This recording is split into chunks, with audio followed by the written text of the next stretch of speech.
Article writing is a very important topic. Students, in today's class we will complete this topic. Creative writing skill के तहत है आपका article. Okay, article writing in English आपका English syllabus. An article is a piece of writing written for a large audience. The main motive behind writing an article is that it should be published in either newspaper or magazine or journal as to make some difference to the world. देखिए article writing क्या होता है, piece of writing होता है, लेकिन ये newspaper में publish होता है कि कम टाइम में ज़्यादा लोगों तक इंपॉर्टेंट बात पहुंचाई जाए। लेकिन ये कोई न्यूज़ नहीं होती है, न्यूज़पेपर में पब्लिश होता है but it is not a news. एक मुद्दे पे कोई सोशल इशू होता है, कोई बर्निंग पॉइंट होता है, या उस समय जो कुछ करंट अफेयर्स का कुछ टॉपिक होता है जिस पर एक राय दी जाती है एक जाने माने पर्सन के द्वारा, तो वो आपका आर्टिकल हो जाता है, पीस ऑफ राइटिंग होता है। इसका मेन मोटिव क्या होता है behind an article is that it should be published in either newspaper और मैगजीन और journals so it make difference to the world, कि ये दुनिया तक कुछ इसका असर पहुंच सके।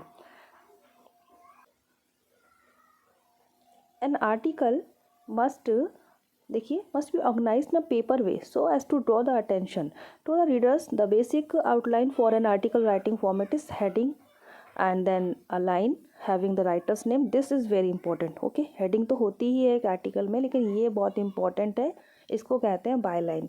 देखिए यही इसमें मेन बात है बस आर्टिकल राइटिंग में। आर्टिकल राइटिंग एक राइटिंग का ही एक क्रिएटिव राइटिंग का टॉपिक है ना, तो क्रिएटिव राइटिंग है, कुछ भी लिखा जा रहा है, पैराग्राफ लिखा जाता है, ओके। लेकिन जैसे लेटर्स में आप बाद में अपना योर फेथफुली योर ओबीडेंटली लिखते हैं, इसमें क्या होता है ना, हेडिंग के जस्ट नीचे ही ऑथर का नाम लिखा होता है जिसको बाय लाइन कहते हैं। मोस्ट इंपॉर्टेंट, यहाँ से एक कॉमन क्वेश्चन इंपॉर्टेंट बन सकता है आपका। फिर आप उसके बाद वो जो कंटेंट लिखा होता है बॉडी में 3 पैराग्राफ हो सकते हैं, लास्ट में कंक्लूजन होता है। ओके, और जो प्रॉपर वे है कि ड्रॉ कर सके अटेंशन रीडर का, तो वो यही होता है मेन आपका जो फॉर्मेट है। ये आपके सामने बहुत ही इजी फॉर्मेट है, बस यही फॉर्मेट होता है आपका। अगेन तो ये देखिए आपके सामने न्यूज़पेपर में जो आपके आर्टिकल पब्लिश होते हैं, ये आपका एडिटोरियल पेज पे होता है आर्टिकल, और यहाँ पर ये जो है ना डोंट स्टॉप एवर ड्रीमिंग, तो टाइटल देखिए कितना कैची है। और इसमें अगर हम लोग देखेंगे इसको जूम करके, तो यहाँ आपको दिख जाएगा ये ऑथर का नाम, तो यही होता है बाय लाइन, इसको ही बाय लाइन कहते हैं। यहाँ पे लास्ट में नहीं लिखा होता, लास्ट में नहीं। और पैराग्राफ देखिए 2-3 पैराग्राफ हो सकते हैं, लास्ट का कंक्लूडिव होता है, फर्स्ट इंट्रोडक्टिव होता है, बीच में कुछ भी जो बर्निंग इश्यूज़ है उसको उतारते हैं, उसके फैक्ट बताते हैं, सजेशन भी सजेस्ट कर सकते हैं। तो इस टाइप से आपका ये एडिटोरियल पेज पे पब्लिश होता है। ये भी बन सकता है ना क्वेश्चन, जर्नल में या न्यूज़पेपर में एडिटोरियल पेज है ना, संपादकीय पेज पे पब्लिश होता है। बाय लाइन इंपॉर्टेंट है कि ऑथर का नाम जो लिखा जाता है वो क्या कहलाता है, सबसे ऊपर इसकी हेडिंग होती है, देन बाय लाइन होता है, देन आपका आर्टिकल होता है, 3 मिनिमम 2 to 3 पैराग्राफ में आपका होता है। कुछ एमसीक्यूज हम देख लेंगे जो कि आपके लिए बहुत हेल्पफुल रहेंगे स्टूडेंट्स इस चैप्टर को लेकर, आर्टिकल राइटिंग को लेकर। तो आपका देखिए फर्स्ट एमसीक्यू आपका कौन सा है, an article can be what, so N article can B D all of the above. Addressal होना चाहिए, स्टेटमेंट राइटिंग होना चाहिए, अवेयरनेस कैंपेन होना चाहिए, क्योंकि ये न्यूज़पेपर में जो पब्लिश होते हैं तो एड्रेस करते हैं रीडर्स को। स्टेटमेंट राइटिंग होती है, इसमें कुछ बोल रहे हैं, स्टेट कर रहे हैं या अपने बात रख रहे हैं। अवेयरनेस कैंपेन तो होता ही है, तभी तो एक इश्यूज़ पे, ऐसे इश्यूज़ पे लिखा जाता है कि पब्लिक उसको समझे कि ये इशू इंपॉर्टेंट है इस समय। How should you begin article writing, कैसे स्टार्ट करेंगे, according to the situational demand, जैसी सिचुएशनल डिमांड होगी उसके अकॉर्डिंग। और ये क्वेश्चंस एग्जाम में बच्चों के लिए दिए जाते हैं 11th-12th में। ओके, वैसे तो न्यूज़पेपर में पब्लिश होते ही हैं, वो मैंने बता ही दिया। Select the exact motive on which an article can be written, किस पर लिखा जाता है। Answer A, give advice. देखिए अब बाकी ऑप्शंस देखेंगे तो क्लियर होगा कि ये एडवाइस की बात क्यों कर रहे हैं। क्या किसी प्रोग्राम का डिस्क्रिप्शन होता है आर्टिकल में? नहीं होता है ना, ना ही लोगों को नोटिस कर रहे हैं। तो एडवाइस एक होती है उसमें छुपे रूप में, डायरेक्ट नहीं बोलते रीडर्स को कि ऐसा होना चाहिए, लाइक वो एग्जाम्पल्स प्रस्तुत करते हैं। What kind of tone should you maintain while writing an article? तो कैसी टोन होनी चाहिए? Argumentative analysis of the topic, कि आप उस टॉपिक का एनालिसिस कर रहे हो और आर्गुमेंट के साथ कर रहे हो। When an article needs a heading, तो हेडिंग कब ज़रूरत पड़ती है? ऑलवेज, हमेशा हेडिंग होती ही है आर्टिकल में। Which of the following isn't relatable to the article writing? इनमें से क्या रिलेटेबल है आर्टिकल राइटिंग में? Option D, all of the above. देखेंगे सैल्यूटेशन, सॉरी इजेंट, ध्यान रखिएगा, इज़ंट है ये, इज़ नॉट। ज़रूरत नहीं है आर्टिकल राइटिंग में किस चीज़ की, सैल्यूटेशन नहीं होता है। सैल्यूटेशन यानी कि dear sir, respected sir, okay. Date नहीं होती और सब्सक्रिप्शन भी नहीं होता है। सब्सक्रिप्शन यानी कि your obediently and your sincerely faithfully, ये जो लास्ट में लिखते हैं ना, ये सब इस चीज़ में आर्टिकल में नहीं होता। Option D is the correct, okay. Next हम देख लेंगे आपका question number 8। Can you include your own opinion while writing an article on a specific topic? Yes, but only in the conclusion. आप अपनी own opinion रख सकते हैं, लेकिन लास्ट में। Which of the following cannot be included in the article writing? तो आप इसमें क्या इंक्लूड नहीं कर सकते हैं? ऑप्शन ई करेक्ट है। A B C all can be included, तीनों ही इंक्लूड कर सकते हैं। स्टैटिस्टिक, ऑथर्स ओपिनियन जैसे बताया है कंक्लूजन में, एंड कोट्स भी। अच्छे अच्छे कोट्स कहा, जो एक कोट्स होता है ना, अच्छे अच्छे विचार, सुविचार जो इन्वर्टेड कॉमा में लिख दें, इस टाइप के कोट्स हो सकते हैं। स्टैटिस्टिक्स मतलब उस टॉपिक से रिलेटेड कुछ डेटा है, आप पॉपुलेशन पे आर्टिकल लिख रहे हो तो कुछ डेटा भी इसमें इंक्लूड कर सकते हैं, ऐसा कुछ। What should be the title of the article writing? तो कैसा होना चाहिए? आई कैची होना चाहिए, एंड टॉपिक को एक्सप्लेन करने वाला होना चाहिए, शॉर्ट और रेलिवेंट होना चाहिए। Option D is the correct. ऐसे ही क्वेश्चन आएंगे अगर एमसीक्यूज टाइप में आएंगे, या फिर एक आर्टिकल लिख देंगे, छोटा सा आर्टिकल का कोई क्वेश्चन लिख देंगे और उससे रिलेटेड क्वेश्चन पूछेंगे कि इस आर्टिकल का आपके हिसाब से क्या टॉपिक होना चाहिए, ऐसा करके, okay. How do statistical facts help an article? कैसे हेल्प करते हैं ये स्टैटिक्स वाले जो डेटा हम लोग फैक्ट्स होते हैं आर्टिकल में? Help the reader in a deeper understanding to the concept, concept को अच्छे से समझ पाते हैं जो रीडर्स होते हैं। What does a byline means? Byline क्या होता है? B, the name of the author. Most important question है आर्टिकल राइटिंग से रिलेटेड कि बायलाइन का मतलब होता है नाम ऑथर का। नेक्स्ट क्वेश्चन देख लेंगे आज का। What is placed on the top of the article? अगर आपने फॉर्मेट समझ लिया तो आपको, जैसे मैंने आपको न्यूज़पेपर का पिक दिखाया है ना, आप कोई सा भी आंसर लगा सकते हो आर्टिकल का। अब तो ये टॉप में क्या होता है आर्टिकल में? हेडिंग होती है, ओके। और ये नहीं होता है सब्सक्रिप्शन, सैल्यूटेशन, डेट वेट, कुछ नहीं होता है। What is place just below the title? तो जस्ट बिलो क्या होता है? बायलाइन होता है। टाइटल के जस्ट नीचे ऑथर का नाम होता है, that is called byline, okay. Next question, how many paragraph should be there in an article? तो कितने पैराग्राफ होना चाहिए? 3 to 4 पैराग्राफ होना चाहिए आर्टिकल में। विच of the following is not an element of the article? इनमें से कौन सा आर्टिकल का एलिमेंट नहीं है? तो ये सारे ही नहीं है। डेट, सब्सक्रिप्शन, सैल्यूटेशन कुछ नहीं होता आर्टिकल में, सिर्फ हेडिंग होती है, बायलाइन होती है, एंड देन पैराग्राफ होते हैं। What should the first paragraph of N article be all about? एक फर्स्ट पैराग्राफ में इंट्रोडक्शन होगा obviously. On which parameters is article writing assessed? तो किस हिसाब से इसको असेस्ड किया जाता है? कंटेंट कैसा है, एक्सप्रेशन कैसा है, एंड लास्ट में ऑल ऑफ दिस। तो ऑल ऑफ दिस इसका करेक्ट। कंटेंट, एक्सप्रेशन, ये सभी ही मायने रखते हैं।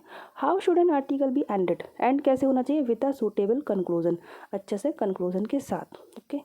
तो ये सब नहीं होगा thank you audience, greeting audience, नहीं, कुछ नहीं। Next question, pick the even out in context of article writing. तो इवन वन आउट, इसमें से क्या सही है एक हम देख लेंगे।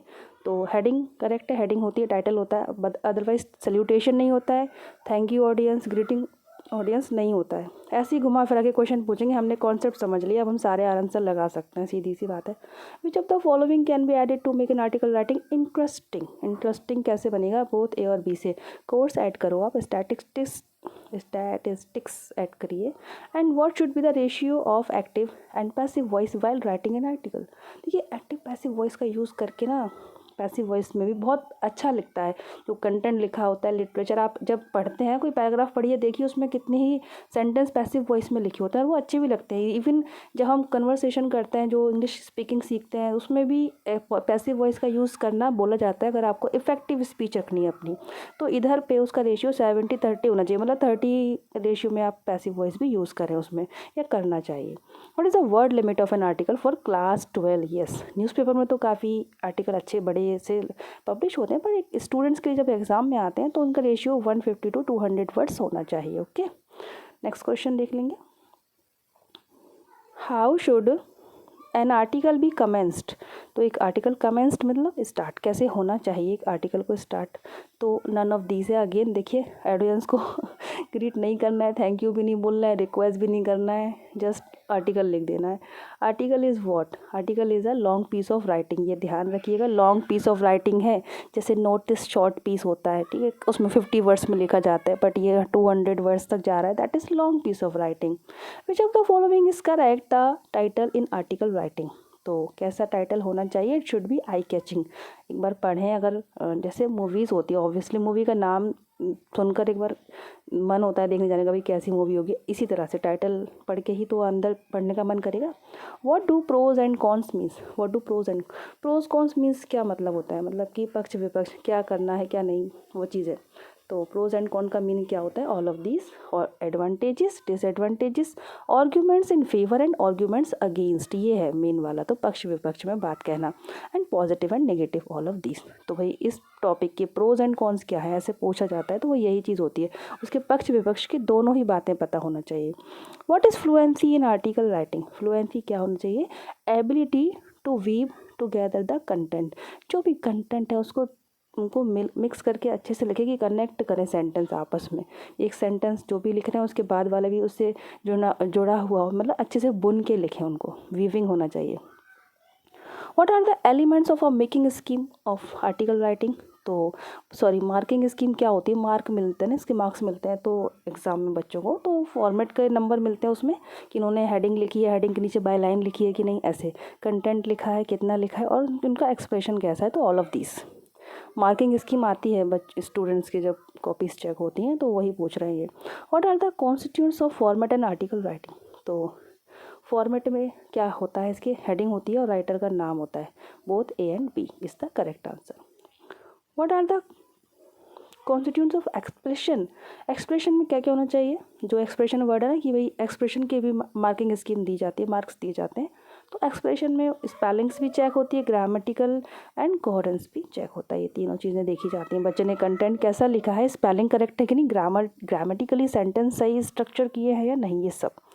What are the elements of conclusion in article writing? Conclusion में क्या क्या होना चाहिए? सजेशन, भाई जो टॉपिक को उठाया गया है उसका कुछ प्रॉब्लम्स है या कुछ इफेक्ट्स हैं, उसके सजेशंस होना चाहिए। कुछ रिमेडियल भी बता दो, उपचारात्मक, एंड रिमाइंडर्स की भी आगे के लिए क्या क्या याद रखना है, all of this. Dash state the name of the writer. तो इनमें से किस में राइटर का नेम होता है? बाय लाइन में होता है, तो ये इंपॉर्टेंट आपका क्वेश्चन है। बाकी हेडिंग पहले होती है, फिर बाय लाइन होती है। Next question, what can an article describe? क्या डिस्क्राइब करते हैं? All of this. किसी इवेंट के बारे में बता सकते, कोई एक्सपीरियंस है, कोई पर्सन की लाइफ है, ये भी इसमें हो सकता है। An article should be written, तो कैसे लिखा जाना चाहिए? तो देखिए आंसर है क्लियर पैराग्राफ। पहला लिखा है सिंगल नहीं, इनफॉर्मल नहीं, नन ऑफ दिस नहीं, क्लियर पैराग्राफ में लिखा जाना चाहिए। नेक्स्ट क्वेश्चन है, one should dash before writing an article research about the topic. तो कोई टॉपिक जिस पर लिख रहे हो तो उसके लिए थोड़ा रिसर्च कर लें, कि उसके बारे में आपको नॉलेज होनी चाहिए। देखिए article writing is meant for, तो लार्ज ग्रुप ऑफ रीडर्स, किसके लिए होता है? कई सारे ज़्यादा लोगों के लिए होता है। ऑब्वियसली स्मॉल ग्रुप तो नहीं होता है, अनएम्प्लॉयड और एम्प्लॉयड से कोई मीनिंग नहीं है, सभी के लिए होता है। What makes an article good? तो किस तरह से अच्छा लिख सकते हो आर्टिकल को? एक्यूरेसी होना चाहिए, ample research about the topic, ample means पर्याप्त रिसर्च किया हो आपने टॉपिक के लिए, and drafting before being written, कि जब आप लिखें उसके बाद ड्राफ्टिंग कर लें कि हाँ भाई हमको इतना कंटेंट इस तरह से लिखना है। All of this is the correct answer. What should one do if one runs out of the words while writing an article? अगर क्या हो, अगर आप जो लिख रहे हो और उससे टॉपिक से अलग हो जाए आपका, तो आप कोटेशंस ऐड करके रिलेटेड उस संबंधित अपने टॉपिक को कम बैक कर सकते हैं, उसको रिलेवेंट कर सकते हैं। Which of the following adds beauty to an article and make it high scoring? Legible hand writing, सुंदर हैंड राइटिंग में लिखें तो आपका ब्यूटी आर्टिकल की और अच्छी हो जाएगी, हाई स्कोर मिलेंगे। ये बच्चों के लिए क्वेश्चन है, जो एग्ज़ाम में बच्चे लिखते हैं ना आर्टिकल राइटिंग ऐसे। तो स्टूडेंट्स इतने ही क्वेश्चन है आज के इस लेसन में।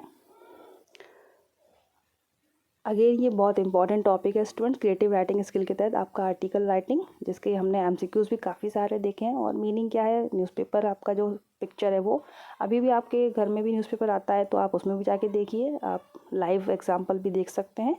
एंड ये इंपॉर्टेंट टॉपिक हमने कवर किया आज इस लेसन में। Thank you so much for watching this lesson. खुश रहिए, पॉजिटिव रहिए। जय हिंद।